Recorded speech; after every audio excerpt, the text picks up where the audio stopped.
There's this place in northeast India.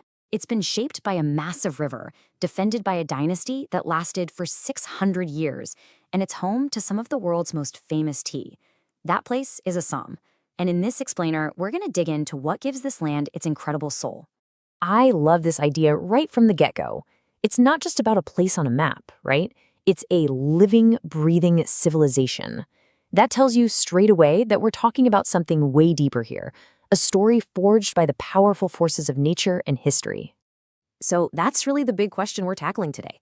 What are those key ingredients? The river, the history, the people. What makes this civilization so unique? All right, let's dive in and find out. Okay, first things first. We got to understand where Assam is because its location is just crucial. It's so much more than just another state. It's like this strategic and cultural doorway. People often call it the gateway to the Seven Sisters. Think of it like a corridor, the main hallway that connects the rest of India to all those 7 amazing states in the Northeast. And that role, that position, has shaped everything about it for centuries. Its history, its economy, its people. And wow, what a place. It's just a land of incredible contrasts. I mean, look at this. You've got these lush green tea gardens stretching for miles. Then there's the raw power of the mighty Brahmaputra River. You've got amazing wildlife, ancient temples, these super colorful festivals. It's this incredible mix that we're about to jump into.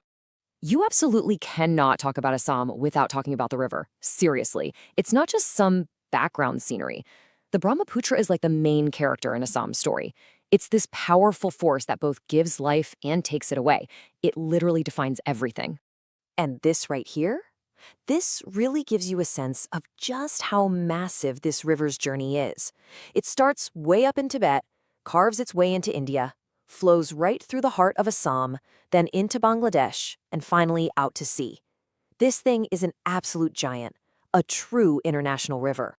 And here's the so what. Why is it so important? Well, as this massive river flows, it drops off all this rich, fertile soil, and that's what creates the massive Brahmaputra Valley. This valley is basically the cradle of Assami civilization. It's where they could farm, build communities, trade, everything. So yeah, the river isn't just in Assam. In many ways, it is Assam. Okay, so from geography, let's pivot to history, because out of this super fertile valley, a kingdom rose up. And not just any kingdom, one so powerful and resilient that it basically defined this entire region for centuries. 600 years. Just let that number sink in for a second. For 6 centuries, a single dynasty, the Ahams, ruled and protected this land. That's an incredible legacy, and you can still feel it there today. This timeline really shows you just how long that was. Look at that chunk of time. The Ahom dynasty completely dominates the record, all the way up until the British show up. And check out this one date, 1671, the Battle of Saragat. This was huge. The Ahoms did something few could. They beat the mighty Mughal army, securing their kingdom's independence. So how did they pull it off? How do you last for 600 years? Well, it was a mix of being brilliant in war and brilliant in peace. On the battlefield, they were masters of the local terrain, even using the river as a giant defensive moat. But just as important, they were incredible builders, creating amazing irrigation for their farms and a really strong government that let the whole kingdom just thrive. And that resilience, that deep connection to the land, you see it everywhere in Assam's culture today. So let's shift gears and look at the traditions, the festivals, and the art that really define the people. Okay, the heart and soul of Assamese culture is Bihu. But here's the thing. It's not just one festival. It's a cycle of 3, and each one is perfectly timed with the farming season. You've got the big, happy celebration for spring and the new year, then a more quiet, prayerful one for protecting the crops, and finally, a huge feast to celebrate the harvest. It's literally the rhythm of life there. And it's not just folk traditions.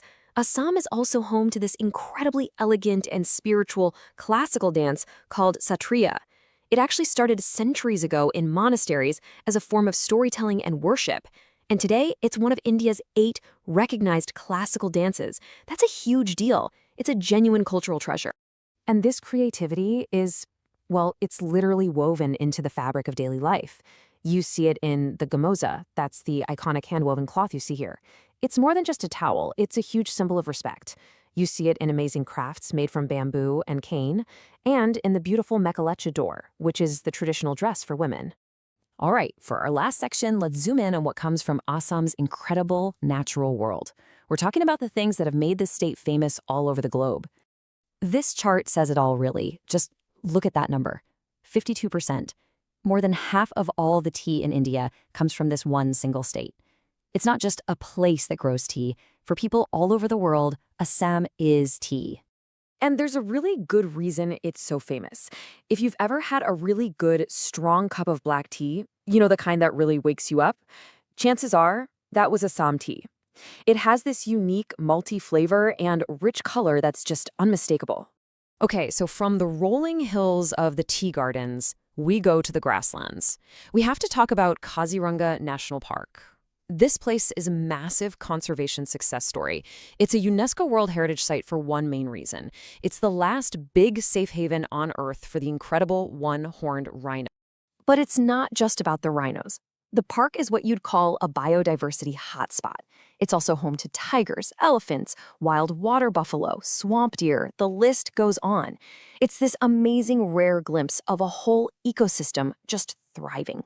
And this kind of brings us to the present day and to a challenge that Assam is facing. A challenge you see all over the world, really. How do you develop and build for the future without losing the very ecological and cultural treasures that make you, you? It's a tough balancing act. So, we've kind of come full circle. This quote just sums it all up perfectly, doesn't it? A civilization shaped by water, earth, and human resilience. That's it right there. The river, the land, and the people. That's the soul of Assam. So we've seen how Assam's story is just etched into its landscape, from the river to its history and its culture. And that leaves me with one final thought, a question for you. What about the place where you live? What's its story? What gives your home its soul?